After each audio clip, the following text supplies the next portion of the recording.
नमस्कार, सुदर्शन न्यूज में आपका स्वागत है। मैं हूं मुकेश कुमार और आप देख रहे हैं जवाब तो चाहिए। जवाब तो चाहिए। आज हम बात करेंगे महिला सुरक्षा के लिए पश्चिम बंगाल की मुख्यमंत्री ममता बनर्जी के द्वारा लाए गए नए अपराजिता वुमेन एंड चाइल्ड बिल की। बिल में किए प्रावधानों के मुताबिक महिलाओं और बच्चों के खिलाफ हुए अपराध के मामले को 36 दिनों के भीतर सुनवाई पूरी करनी होगी और 10 दिनों के भीतर आरोपी को जो दोषी बना दिया जाएगा उसे फांसी भी दे देना पड़ेगा, यानी उसे फांसी को भी सुनिश्चित किया जाएगा।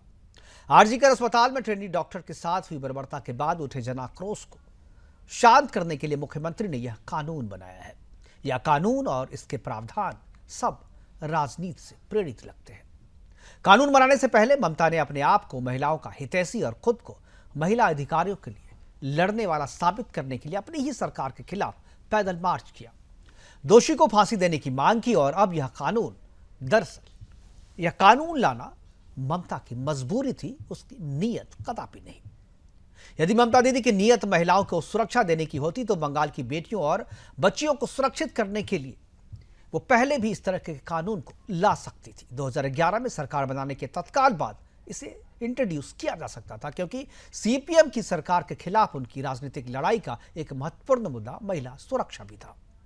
2019 से 2021 के बीच केंद्र सरकार के तत्कालीन केंद्रीय कानून मंत्री किरण रिजिजू ने ममता सरकार को पॉक्सो मतलब नाबालिग बच्चियों के साथ हुए यौन अपराधों की जांच के लिए फास्ट ट्रैक स्पेशल कोर्ट बनाने की सलाह दी थी।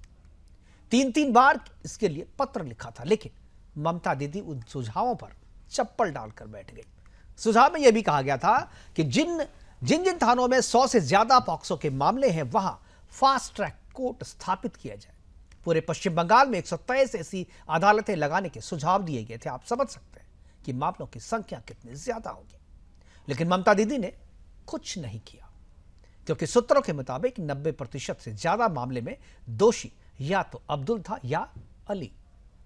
आज अपराजिता कानून में जो प्रावधान किए गए हैं, भारतीय न्याय संहिता में भी थोड़े बहुत बदलाव के साथ यह प्रावधान पहले से मौजूद है। जैसे न्याय संहिता में ट्रायल पूरा करने के लिए 2 महीने का वक्त दिया गया है, 2 महीने की समय सीमा तय की गई, लेकिन अपराजिता कानून में इसे कम करके 36 दिन कर दिया गया है। फांसी की जगह उम्र कैद का प्रावधान न्याय संहिता में है, जबकि जो अपराजिता कानून वेस्ट बंगाल सरकार यानी ममता बनर्जी ने जो लाया है उसमें फांसी की सजा दी गई है, यानी उम्र कैद के साथ फांसी का भी प्रावधान है।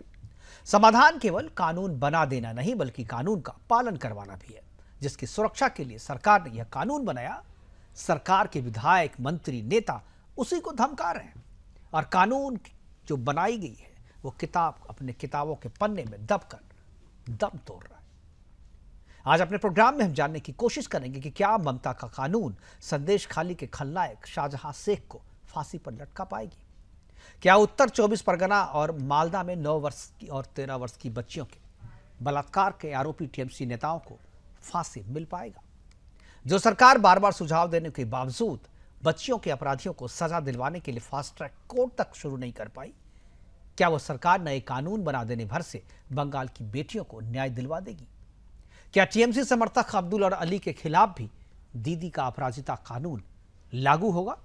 करेंगे चर्चा, और चर्चा को आगे बढ़ाने के लिए हमारे साथ कुछ मेहमान होंगे, उनसे आपका परिचय करवाएंगे। लेकिन पहले एक छोटी सी रिपोर्ट देखते हैं। रिपोर्ट के बाद कुछ प्रतिक्रियाएं भी हमारे पास आई है इस कानून को लेकर के, उन प्रतिक्रियाओं को भी सुनाएंगे और उसके बाद मेहमानों से परिचय के बाद चर्चा की शुरुआत करेंगे। ममता दीदी में संवेदना नहीं है। मध्य प्रदेश ने तो 2017 में बना दिया था। अगर कोई इस तरह का अन्याय करेगा बेटियों के साथ तो सीधे फांसी की सजा, और 42 लोगों को फांसी की सजा सुनाई जा चुकी है। शिवराज सिंह चौहान और झूठ एक दूसरे के पर्याय है हमेशा। जरूर ये 17 में कानून आया था, पर उसके बाद भी 17 रेप हर दिन होते हैं मध्य प्रदेश में। ममता बनर्जी ड्रामाबाजी कर रहे हैं और गैलरी शो कर रहे हैं, इसलिए ये जो लेजिस्लेशन उन्होंने लाए हैं, ये लेजिस्लेशन पूरी तरीके से असंवैधानिक है। तो कानून है पहले से भी, न्याय संहिता में भी है, मध्य प्रदेश में पहले से बना हुआ है। आज ममता बनर्जी भी इसे लेकर के आई है। क्या कानून बनने से बदलाव आएंगे और कानून किन किन पर लागू होगा, ये सबसे बड़ा सवाल है कि क्या टीएमसी के उन अपराधियों पर लागू होगा जिन्हें सत्ता का संरक्षण प्राप्त है और सत्ता के संरक्षण के कारण ही इस तरह के अपराधों की संख्या वेस्ट बंगाल में जो है वो बढ़ती जा रही है। करेंगे चर्चा, और चर्चा को आगे बढ़ाने के लिए हमारे साथ जो 3 मेहमान हैं उनसे आपका परिचय करा दूं। डॉक्टर हमारे पास टीएमसी के सोफिया खान है, प्रवक्ता है टीएमसी की। बीजेपी के डॉक्टर निखिल पासवान जी हमारे साथ, निखिल प्रसून जी हैं, और एडवोकेट अश्वनी दुबे जी हमारे साथ हैं, एडवोकेट के तौर पे हैं। इनसे हम कानूनी पक्ष की जानकारी लेंगे। और टीएमसी की नेता सोफिया खान जो है, सोफिया खान हमारे साथ है। सोफिया, क्या आपको आवाज़ मिल रही है? हाँ जी। सोफिया, मैं सबसे पहला सवाल और चर्चा की शुरुआत आप ही से करना चाहूँगा कि ये अपराजिता कानून जो लाए, कानून के प्रावधान तो बहुत ही अच्छे हैं और जो प्रावधान किया गया है मैं अप्रिशिएट करता हूँ इसके लिए, लेकिन मुझे एक चीज़ में आपत्ति है और एक चीज़ में शंका है। आपत्ति यह है कि देर से लाया गया। 2011 में जब ममता बनर्जी की सरकार आई थी आपकी, तो आपके एजेंडे में महिला सुरक्षा भी बहुत ही महत्वपूर्ण एक मुद्दे के तौर पर था जब आप सीपीएम की सरकार के खिलाफ लड़ रही थी। लेकिन 2011 से 2024 हो गए। खैर, अब आप लाए, देर से ही लौट के बुद्धू घर गए, देर से आए सही आए, ठीक है, कोई दिक्कत नहीं। लेकिन क्या आपके लिए जितने भी मसले हैं यहाँ पर, जितने भी मामले हैं, ज़्यादातर मामलों में जो दोषी है वो आपकी पार्टी से या तो समर्थक हैं या आपकी पार्टी के कहीं ना कहीं जुड़े हुए हैं। क्या उन लोगों पर ये कानून लागू हो पाएगा? क्या उन लोगों को फांसी की सजा मिल पाएगी? देखिए मुकेश जी, सबसे पहले मैं अपनी बात को शुरू करना चाहूंगी एक शेर से। रोज जब सुबह खोलती हूँ अखबार, हर उम्र की बेटियां हो रही हैं शिकार। संभल जाओ ए बलात्कारियों, अब पड़ने वाली है अपराजिता बिल की मार। सबसे पहले मैं पूरे पश्चिम बंगाल को ही नहीं, पूरे देश को बधाई देना चाहूंगी। कम से कम एक रोशनी के ओर हम चले हैं, एक पॉजिटिविटी के ओर हमने एक कदम उठाया है। मैं नहीं कहती कि इस बिल से रातों रात रेप खत्म हो जाएंगे, पीड़ाएं खत्म हो जाएंगी, लेकिन हाँ, इससे फर्क तो जरूर आएगा। और हमें लगता है कि हमें नेगेटिविटी ना देखकर, अभी मैं सुन रही थी कि ये हो जाएगा वो हो जाएगा, ठीक है। देखिए, कानून है, प्रशासन है और हर डिपार्टमेंट अपना अपना काम करती है। तो अगर ममता बनर्जी के जो हाथ में था, वो किसी भी दोषी को फांसी में नहीं लटका सकती, ये हम सबको पता है। किसी भी राज्य की मुख्यमंत्री किसी को फांसी पे नहीं लटका सकती। यस, उनके हाथ में बस यही है कि वो विधानसभा में एक प्रस्ताव ला सकती है, एक चेंजेस ला सकती हैं। जो उन्होंने किया उसके लिए मैं उनको सैल्यूट करूंगी। बीइंग एक महिला मुख्यमंत्री होने के नाते उन्होंने अपना कर्तव्य का पालन किया है। तो हमें नहीं लगता कि हमें हर चीज में ममता बनर्जी को सोफिया, मैं थोड़ा करेक्ट कर दूं आपको। आपको लगता है कि ममता बनर्जी नहीं कर सकती, फांसी पे लटका सकती है? सत्ता में बहुत ताकत होती है और जो मुख्यमंत्री ममता बनर्जी है, ताकतवर मुख्यमंत्री है, वो चाहेगी अगर। सुनो ना, आप सुन तो लो। कानून, कोर्ट जो है, कोर्ट कानून नहीं बनाती है, कानून का पालन करवाती है। आप ये भी समझिए ना, कानून जो है वो संसद बनाता है, राज्य विधानसभाएं बनाती हैं और कोर्ट जो है वो उसका पालन करवाती है। अगर आपने कानून पहले से बना दिया होता तो कोर्ट फांसी पे लटका दी होती उस शाहजहां शेख को, लेकिन आपने कानून नहीं बनाया था।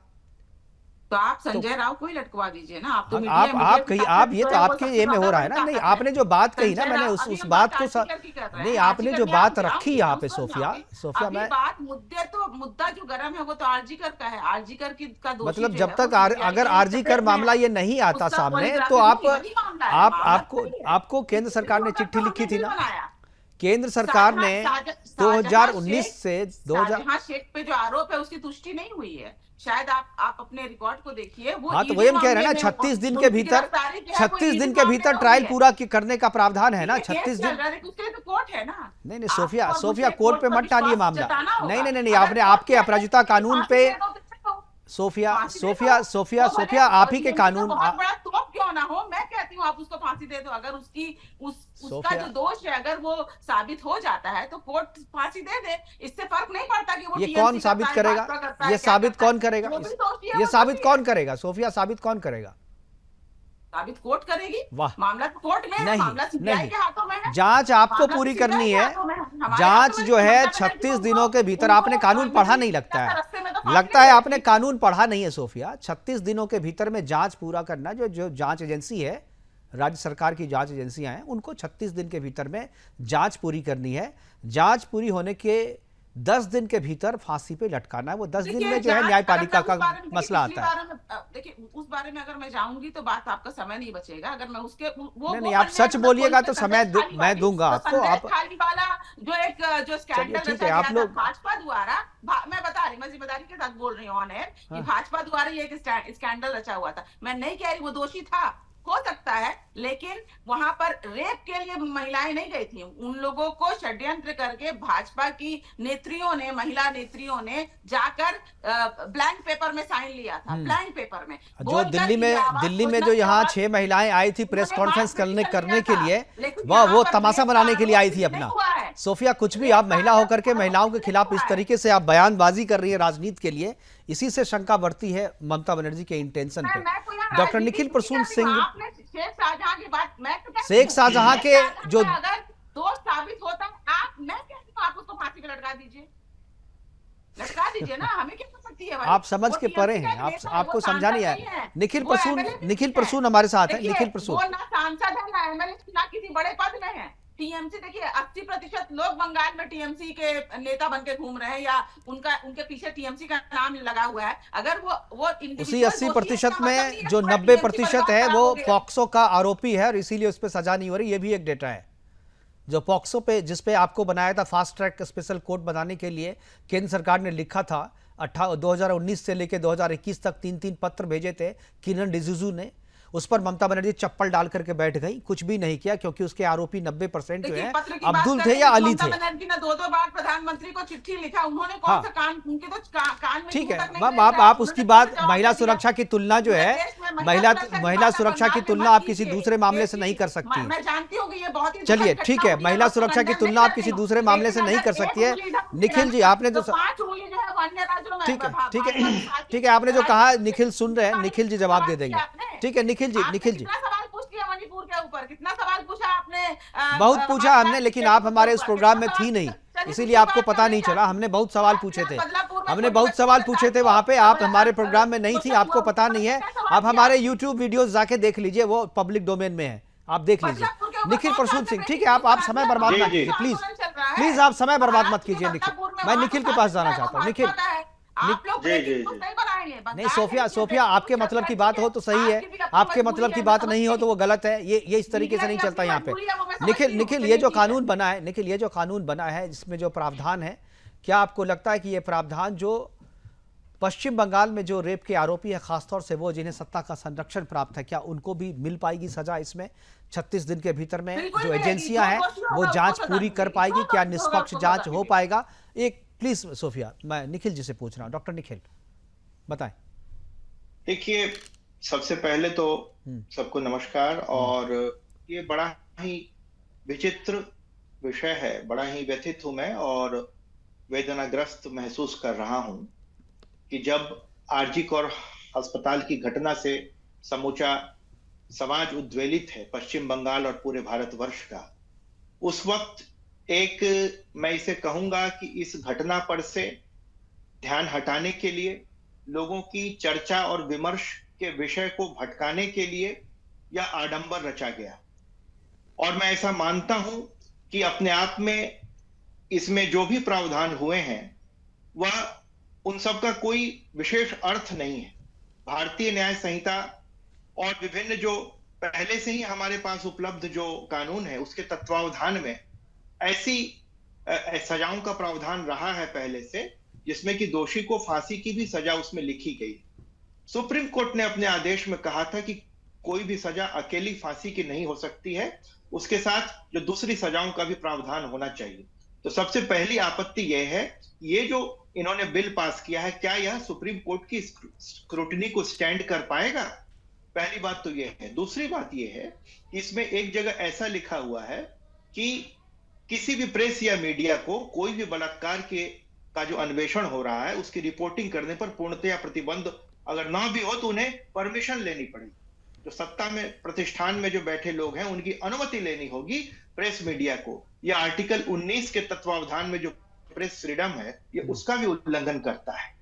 दूसरी बात ये हो गई। तीसरी बात ये है कि इसमें कहा गया है कि 21 दिनों में जांच पूरी करिए, अगर फिर भी ना हो तो एक एसपी को टेक ओवर करना होगा और वो 15 दिन अतिरिक्त समय दिया जाएगा। उसके बाद बाकी बचे हुए समय में वो फांसी दी जाएगी और ऐसी बातें हैं। तब जबकि वो दुष्कर्म की का जो दंश जिसने झेला है वो महिला या तो वो वेजिटेटिव स्टेट में चले जाती है, कोमा में चले जाती है, अथवा उसकी मृत्यु हो जाती है।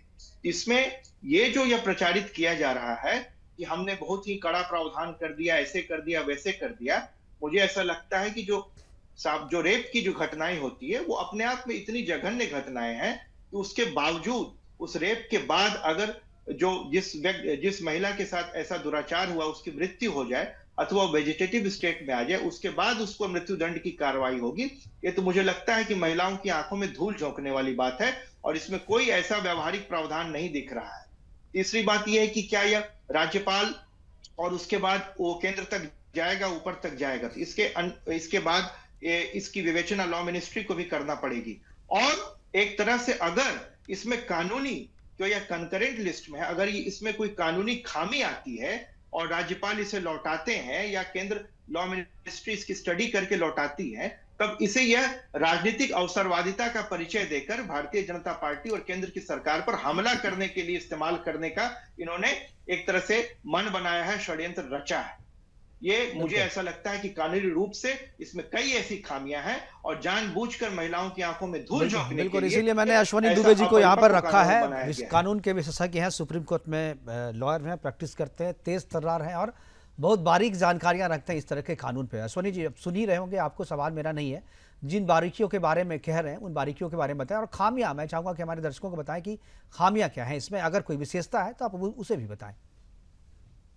देखिए, जो अभी कानून आया, एक ऐसा कानून हमारे देश में भारतीय न्याय संहिता में ऑलरेडी अवेलेबल, और कोई कानून जो सेंट्रल लेजिस्लेशन है या एक यूनिफाइड देश में क्रिमिनल संहिता है उसके कॉन्ट्रेरी है, तो वो भारत के संविधान के अनुच्छेद 254 के कॉन्ट्रेरी माना जाता है। जैसे देखिए, रेप पीड़िता की मौत हो जाने में, कोमा में चले जाने पर दोषी को 10 दिनों के अंदर फांसी होगी।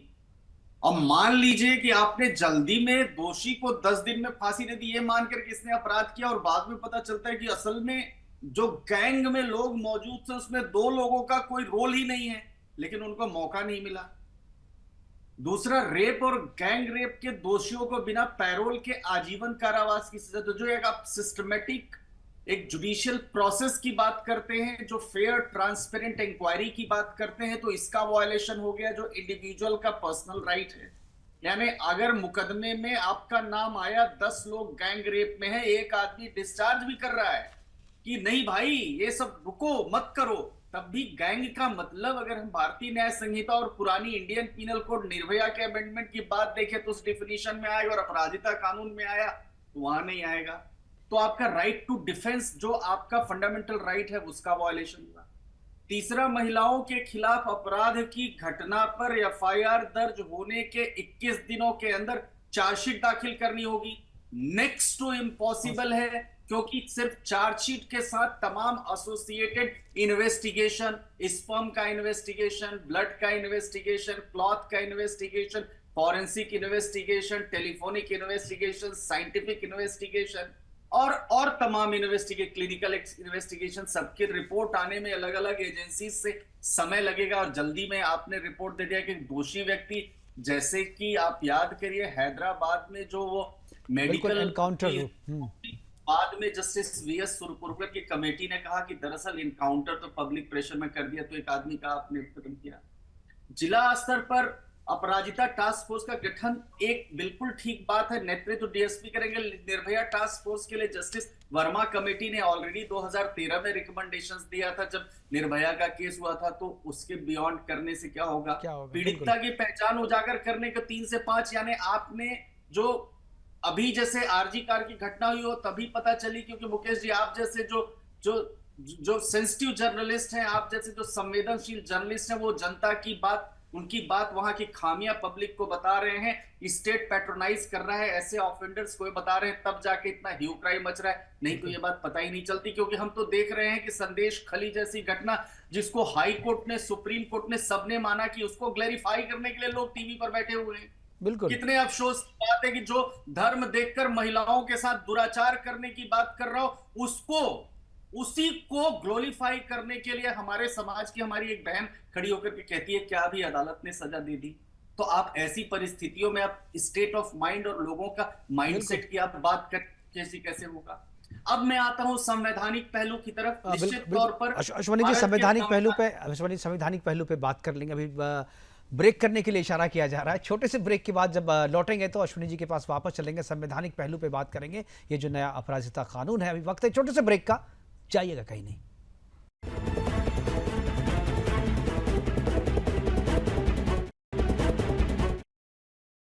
ब्रेक के बाद आपका स्वागत है। हम चर्चा कर रहे हैं कि टीएमसी के बलात्कारियों को क्या 46 दिनों के भीतर में सजा हो पाएगी अपराजिता कानून के तहत। हमारे साथ सारे पैनलिस्ट बैठे हुए हैं। एक बार वापस अश्वनी दुबे जी के पास में जाऊंगा और संवैधानिक पक्ष जो है इसका वो बता रहे थे। अश्वनी जी, संवैधानिक पक्ष please.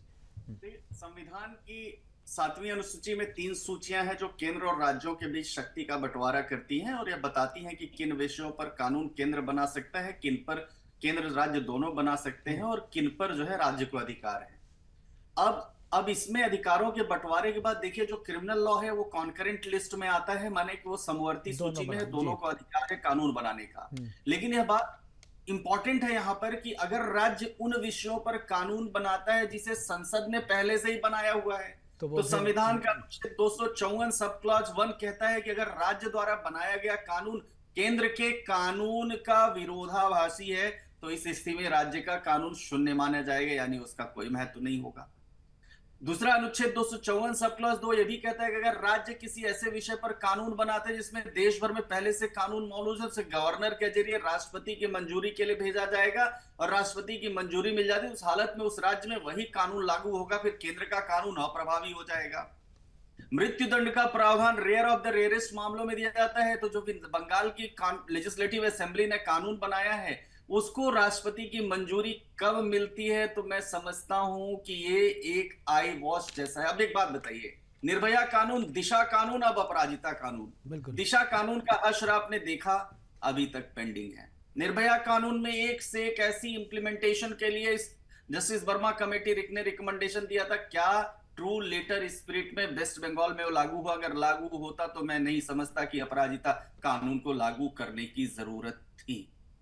Free fair impartial investigation जहां नहीं हो रहा है, जहां पर मॉब 7-7 हजार की घुस करके एविडेंसेस को डिस्ट्रॉय करती है, वहां हम कैसे कह लें कि सिर्फ मेयर कानून बनाने से वो जो लोग हैं जो ऑफेंडर्स को प्रोटेक्ट करते हैं वो करेंगे? सवाल मुकेश जी बड़ा गंभीर है।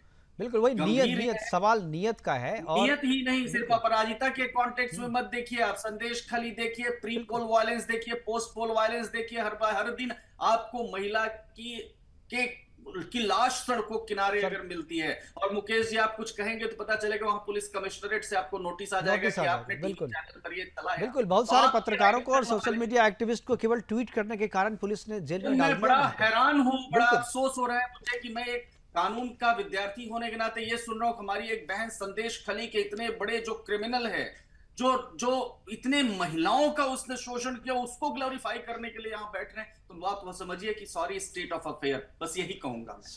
सोफिया आपसे सवाल है कि आप ग्लोरीफाई कर रहे हैं वैसे लोगों को जिन पर आरोप है महिलाओं का शोषण करने का, बलात्कार करने का, आप वैसे लोगों का बचाव कर रही है। और खासतौर पे एक जो जिक्र हमने किया कि 2019 में ये भी सुप्रीम कोर्ट की गाइडलाइन ही थी अश्विनी जी 2018 में कि हर एक जहाँ पर पॉक्सो में 100 से ज़्यादा जिन थानों में है वहाँ पर आप फास्ट ट्रैक कोर्ट का गठन कीजिए। 3 चिट्ठियाँ भेज चुकी थी किरण रिजिजू की जब वो कानून मंत्री थे, लेकिन ममता बनर्जी की सरकार ने उस पर कुछ भी नहीं किया और बच्चियों के बलात्कार होते रहे, वहाँ पर शोषण होता रहा और अब जाकर ये कानून ऐसा जो सिर्फ आई वॉश है। सोफिया, कानून को भले आप लोग आई वॉश कीजिए, लेकिन मैं निखिल जी से ये पूछना चाहूंगी कि जब शुभेंदु अधिकारी भी ग्लोरीफाई कर रहे थे इस कानून को बैठकर विधानसभा में, तब ये कहाँ थे? या तो फिर ये कहते कुछ हैं करते कुछ हैं। मे बी इनको इंस्ट्रक्शन होगा कि टीवी पे जाकर कुछ और बोलो, यहाँ पर विधानसभा में हम कुछ और बोलेंगे ताकि महिलाओं के ऊपर जो बात अभी आप सुन रही थी वो अश्विनी दुबे जी कह रहे थे। वालों ने विरोध किया इस कानून का, मैंने भी विरोध किया। इनके हाथ जो है वो बंधे हुए 10 से ज्यादा संशोधनों का सुझाव शुभेंदु अधिकारी जी ने दिया इस कानून में, जिसे कि नहीं माना गया। यहाँ पर कि हम देखना चाहते थे कि आप लोग इसका विरोध करते हैं कि नहीं, तो ऑब्वियसली आप लोगों ने नहीं किया। अब जब वो कानून बन गया तो आप लोग आ गए टीवी पर ये सारी अभी कहाँ चीजें बना बोलने कानून? के लिए। अभी तो अभी तो कानून नहीं प्रस्तावित बना है, है। बना नहीं है। दूसरी बात, अल्टीमेटली मैं इसका जवाब दे दूं, हमने समर्थन किया, लेकिन 10 से ज्यादा संशोधन हमारे थे। उन संशोधनों के माध्यम से हमने इस कानून को पुष्ट करने का कदम उठाने का प्रयास किया, जिसे कि आप लोगों ने कुंद कर दिया। अरे हमारे संशोधनों को 9 तारीख से जो बंगाल में आपने protest हो संशोधनों रहा है, को, सुनिए, अरे मेरी देखिए, मेरी बात अभी कंप्लीट नहीं हुई थी। ठीक है, पहले पिछले 48 घंटे में एक निखिल एक दर्जन से ज्यादा घटनाएं हो गई। निखिल जी जनता एक को और समझ भी नहीं आएगा। आप भी निखिल जी बोलिएगा, एक बार मैं भी सोफिया को बोलूंगा। बात पूरी करने दीजिए, मुझे फिर बोलना आपके है। पास आएंगे। ठीक है, बोल लीजिए। जी सोफिया बोलिए। 9 तारीख से जब बंगाल में आर्जिकर मामला होने के बाद जब प्रोटेस्ट चल रहा था, होना भी चाहिए, उस प्रोटेस्ट में हम भी शामिल थे, तो यहाँ पर मांग यह हो रहा था कि ऐसा क्यों हुआ वगैरह वगैरह। ठीक है, जवाबदेही बिल्कुल प्रशासन की है, वो बिल्कुल नकार नहीं सकते। पुलिस की है, प्रशासन की है, उनको जिम्मेदारी लेनी भी थी। जिम्मेदारी लेने के बाद अब उस बिटिया को हम बचा नहीं पाए। आने वाली हमारी बेटियां सुरक्षित हों, अगर उसके लिए ममता बनर्जी ने इस तरीके का प्रस्ताव दिया है तो इसमें गलत क्या है? अगर 1% भी इसमें कुछ पॉजिटिव है तो हम नेगेटिविटी क्यों ढूंढे? अगर 1% सिर्फ 1% की बात कर रही हूँ, किसको फांसी दिया जाए? संदेश खाली में शाहजहां शेख थे, कौन थे वो मैं नहीं जानती। शाहजहां शेख को मैं यहाँ पर वकालत नहीं कर रही हूँ। मैंने अपने बातों में पहले ही कहा कि अगर शाहजहां शेख दोषी है, ये सारा मामला ऑलरेडी हमारे हाथों में नहीं है, ये सीबीआई देख रही है, इसमें सुप्रीम कोर्ट मॉनिटर कर रही है। अगर वो दोषी है, आप फांसी पे लटका दो, हमें कोई आपत्ति नहीं है। इससे फर्क नहीं पड़ता कि वो टीएमसी का कर्मी है, वो टीएमसी का सांसद है, इसी से तो फर्क पड़ता है, इसी से फर्क पड़ता है, और इसीलिए ये डिबेट ही इसीलिए है। आप बताइए, ये फर्क आप कह रही है कि नहीं पड़ता, फर्क तो पड़ता है, फर्क पड़ता है सोफिया। ये जो भी हो, नहीं आप भाजपा वाले ने किसान के ऊपर ट्रैक्टर चलाया था, तब तो सोफिया जी फिर आप जिन मुद्दों पे, जिस विषय पे चर्चा हो रही है उसी पे रहिए। बलात्कार हुआ था तब तो मैं बोलना चाहता हूँ। चलिए ठीक है, निखिल प्रसून आपको जवाब देंगे। निखिल प्रसून जवाब दे रहे हैं आपको। सोफिया हो गया, टाइम खत्म हो गया आपका। ठीक है सोफिया आपका समय खत्म हो गया। अब निखिल प्रसून जवाब देंगे। पश्चिम बंगाल की सत्ता में आसीन, पश्चिम बंगाल की सत्ता में, अपने राज्य में देखिए ना। अच्छा सुनिए, देख लेंगे अपने राज्य में, ये भी देख लेंगे। आप एक सुन लीजिए इनको जी। पश्चिम सोफिया आप सुनिए तो, बहुत गंभीर मसला है। सुनिए बता रहे, आप तो पहले बड़ी सोफिया ये गंभीर मसला है, हमारे डिबेट में एक दूसरे पे ओवरलैपिंग नहीं होती है, प्लीज जी बोलिए। तो पश्चिम बंगाल में जो सत्तारूढ़ दल है, जो सत्तासीन लोग हैं, वो सत्ता के मद में इतने अंधे हो गए हैं कि उन्होंने एक तरह से समूचे पश्चिम बंगाल को अपनी जागीर समझ रखा है और यहाँ की महिलाओं को अपना गुलाम समझ। जनता ने दिया है, जनता ने हमें सर पर बैठाया है। सुनिए, जनता ने, मत बोलिए, मैं आपको पूरा समय दे रहा हूँ ना, मैं म्यूट कर दूंगा आपको, प्लीज आप सुनिए। आप बोलने दीजिए निखिल को, आप निखिल को बोलने दीजिए। निखिल जी जनता ने अपनी गुलामी करने के लिए नहीं दिया है। जनता भगवान है, उन लोगों की जनता की गुलामी करना है। जो आप लोगों ने, आप सुनिए, जिस तरह से आप, मैं एक फेडर जरा डाउन कीजिए, सोफिया का फेडर डाउन कीजिए। निखिल जी बोलते रहिए जी।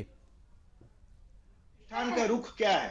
आज से पहले भी जितनी बलात्कार की घटनाएं हुई, पार्क स्ट्रीट की जो घटना हुई, उसे ऐसा कहा गया कि फैब्रिकेटेड स्टोरी है, साजानो गल्प। उसको, उसमें जो दमयंती सेन थी, अरे बात सुनिए पहले। सोफिया आप क्यों बोल रही हैं बीच में बार-बार? पहले सोफिया मैं आ जाऊंगा आपके पास आऊंगा ना, बोलिए निखिल। आईपीएस ऑफिसर थी दमयंती सेन, उनको वहां से हटा दिया गया।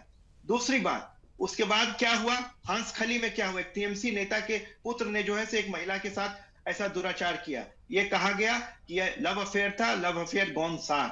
इसके बाद क्या हुआ, दार्जिलिंग और कूच बिहार और नॉर्थ बंगाल में एक के बाद एक कई ऐसी घटनाएं हुई जिसमें कि सत्ता प्रतिष्ठान में बैठे लोगों ने यह कहा कि इनका तो आपस में अफेयर था।